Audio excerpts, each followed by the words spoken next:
আজকে ভাবছিলাম কোনো ভিডিও করব না, আমি ভাবছিলাম একটু বিশ্রাম নিব, একটুখানি ঘুরে বেড়াবো। আমিও তো মানুষ, সারাক্ষণ বক বক বক বক বক বক করতেছি কন্টিনিউয়াসলি। এই যে গত কয়েকদিন ধরে মাওলানা সাহেবকে নিয়ে ভিডিও করতেছি, মাওলানা হক কন্টিনিউয়াসলি তাকে নিয়ে কথা বলতেছি। মাওলানা মামুল হক তাকে নিয়ে আজকে আবার ভিডিও করতেছি। এটা কি ভালো লাগে বলুন তো? আমি তো মানুষ, আমার তো একটুখানি বিশ্রাম নিতে ইচ্ছা করে। মাওলানা সাহেব তিনি বলেছেন যে রাষ্ট্র ক্ষমতায় যেতে চান, ভাস্কর্য ভাঙবেন। আমি মনে করি ভাস্কর্য ভেঙে ফেলা উচিত, কারণ এই ভাস্কর্য হচ্ছে যে খুবই খারাপ ভাস্কর্য, আমাদের দুশ্মন।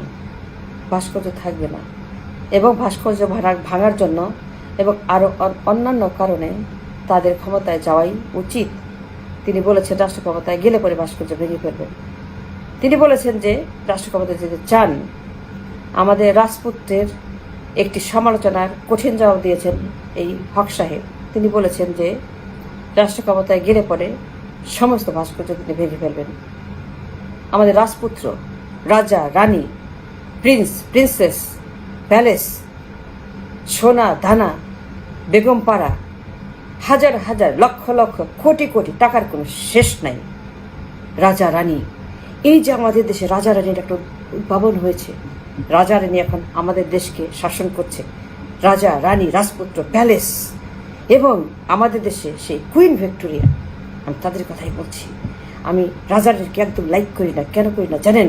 কারণ রাজা রানী এরা খুব খারাপ, এরা মানুষ না, এরা অমানুষ। এই রাজপুত্র তিনি বলেছেন যে মাওলানা সাহেবরা নাকি সন্ত্রাসী। কঠিন জবাব দিয়েছেন মাওলানা সাহেব, আমি লাইক করেছি মাওলানা সাহেবের কথা।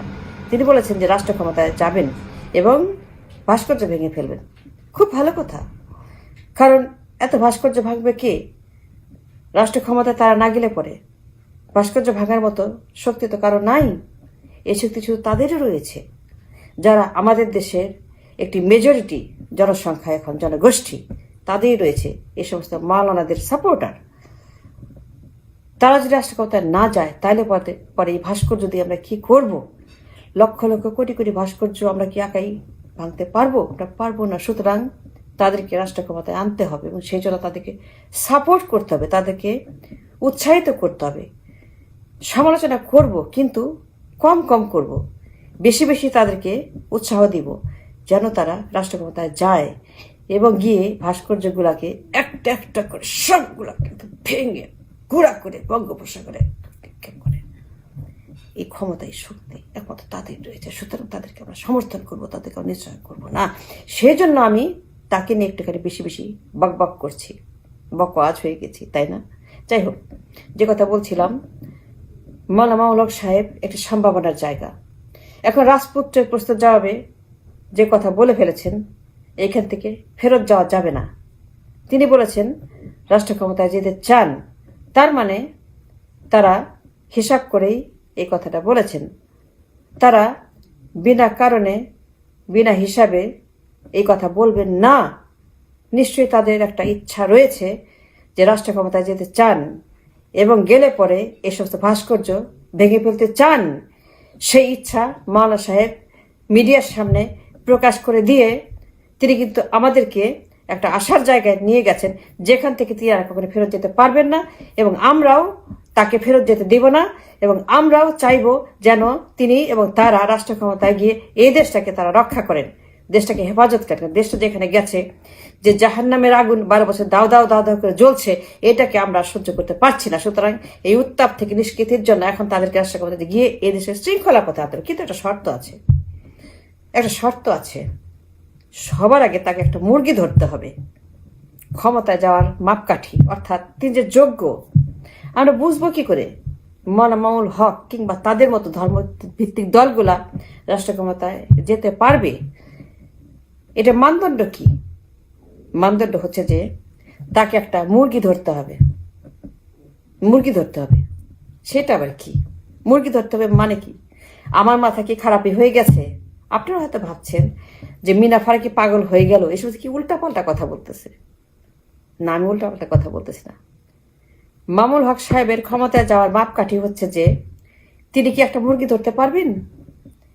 তিনি যদি একটা মুরগি ধরতে পারেন, তাইলে পরে আমি মনে করব যে ইয়েস, তিনি ক্ষমতায় যেতে পারবেন। এই মুরগিটাকে ধরতে হবে। মাঝে মাঝে তিনি মুরগির সঙ্গে টকশো করেন, মাঝে মাঝে আমাদের এই মৌলানা সাহেব মুরগির সঙ্গে টেলিভিশনের পর্দায় তাকে দেখা যায় তিনি টকশো করতেছেন। মুরগির সঙ্গে কেউ টকশো করে? মুরগি চোরার সঙ্গে কেউ টকশো করে? যে কিনা ৭১ মুরগি চুরি করত, যে লোক ৭১ লক্ষ লক্ষ কোটি কোটি মুরগি চুরি করেছে। মৌলানা সাহেব এটা জানেন। তিনিও একটা বক্তৃতায় বলেছেন যে এই মুরগি চোরাকে বর্তমান বাজার মূল্যে মুরগির টাকা ফেরত দিতে হবে, ইনফ্লেশন অ্যাডজাস্টেড প্রাইস, অর্থাৎ ৭১ থেকে এখন পর্যন্ত যত মুদ্রাস্ফীতি হয়েছে সেই মুদ্রাস্ফীতি অনুযায়ী তাকে হিসাব কইরা চোরাই মুরগির টাকা সুদে আসলে ওই পরিবারগুলোকে ফেরাই দিতে হবে। এই কথা মামুল হক তিনি বলেছেন। সুতরাং আমি মনে করি যে মৌলানা সাহেবের এখন এই মুরগিটা ধরে প্রমাণ করতে হবে যে ইয়েস তিনি রাষ্ট্র ক্ষমতায় যাওয়ার যোগ্য। কারণ এই মুরগিটা দেশে থাকলে পরে মানে তাকে বিদেশে পাঠিয়ে দিতে হবে ওই আরেকটা মুরগির মতো। তার ফাদার যেটা করেছিল, যে কথা আমি আগে বলেছিলাম, যে তার ফাদার একটা মুরগিকে ধরার জন্য, তাকে দেশ থেকে বিতাড়িত করার জন্য একটা ভয়ঙ্কর আন্দোলন করেছিলেন 47 মডেলের। আমি যে 47 মডেলের কথা গতকালকে বলেছি যে এই ধর্মভিত্তিক আন্দোলন ছাড়া কোনো কিছুই হবে না। আমাদের ফিউচার হচ্ছে যে ধর্মভিত্তিক আন্দোলন, আমাদের আসার জায়গা হচ্ছে যে 47 মডেল, আমাদের মুক্তির জায়গা এবং অনুপ্রেরণার জায়গা সবকিছু হচ্ছে যে সেই 47-এর যা কিছু করেছে সেই খাতে। অর্থাৎ সেই মডেলে 92-তে যে মুরগিটাকে বের করে দিলেন তার ফাদার মৌলানা সাহেব, তার ফাদারের সেই মডেলটাকে অ্যাডাপ্ট করে এখান থেকে সেই মুরগিটাকে ধরে বের করে দিবেন। আমি এই কথাই বলছি। মুরগি তাকে শান্তি থাকতে দিবেন। রাষ্ট্র ক্ষমতায় গেলে পরেও তিনি কিন্তু সাস্টেন করতে পারবেন না, কারণ এই মুরগিটা এত খারাপ, এত বজ্জাত, এত বদমাস, সারাক্ষণ গালিগালাজ করে, খালি গালিগালাজ করে। তাকে দেখলেই মনে হয় যে সে 1 টন গাঞ্জা খেয়ে, হিরোইন খেয়ে টেলিভিশনে বসে বাক বাক বাক বাক বাক বাক করতেছে। এই যে বাক বাক বাক বাক মুরগি সারাক্ষণ কাক কাক কাক কাক কাক করে না, এই সারাক্ষণ টেলিভিশনে বসে বাক বাক আর খালি গালি দেয়, খালি গালিগালাজ দেয়। মৌলবাদ, এই সন্ত্রাস, এই আফগানিস্তান, মৌলবাদ, সন্ত্রাস, আফগানিস্তান, এই যে একটা নাস্তিকতা, নাস্তিকবাদ, এই মুরগিরা হচ্ছে যে নাস্তিকবাদ থাকলে পরে সেই দেশ কিন্তু আর দেশ থাকে না।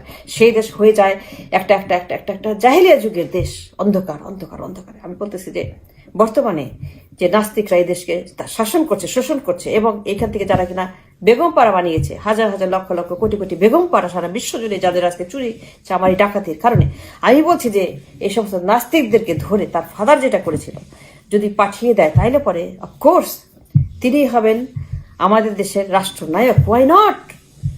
আমরা তো সব ধরনের রাষ্ট্রনায়কদেরকে দেখলাম, সবগুলা এখন পর্যন্ত ব্যর্থ প্রমাণ হয়েছে, কেউই সাস্টেন করতে পারে নাই। 2-1 যারা ভালো ছিলেন তাদেরকে আমরা রাখতে পারি নাই, সেটা আমাদের ব্যর্থতা, সেটা আমাদের চরম ব্যর্থতা। 2-1 যারা ভালো মানুষ ছিলেন, জাতীয়তাবাদী ইসলামিক মানদণ্ডে যারা কিনা আমাদের দেশের উপকার, সেই সমস্ত রাষ্ট্রনায়কদেরকে আমরা ধ্বংস করে দিয়েছি। এখন যেখানে একটি আশার আলো রয়েছে, শুধুমাত্র একটি জায়গা, একটি বাতি, একটি বাল্ব, একটি সুইচ, এইটা হচ্ছে যে আমাদের ধর্মীয় দলগুলা, ধর্মভিত্তিক রাষ্ট্রযন্ত্রের কথা যে কথা বলেছি, এটা ছাড়া কোনো চয়েস নাই এখন আমাদের সামনে। এক কথা এটা পারে আমাদেরকে রক্ষা করতে, দেশটা যে জায়গায় গেছে এইখান থেকে ফেরাতে।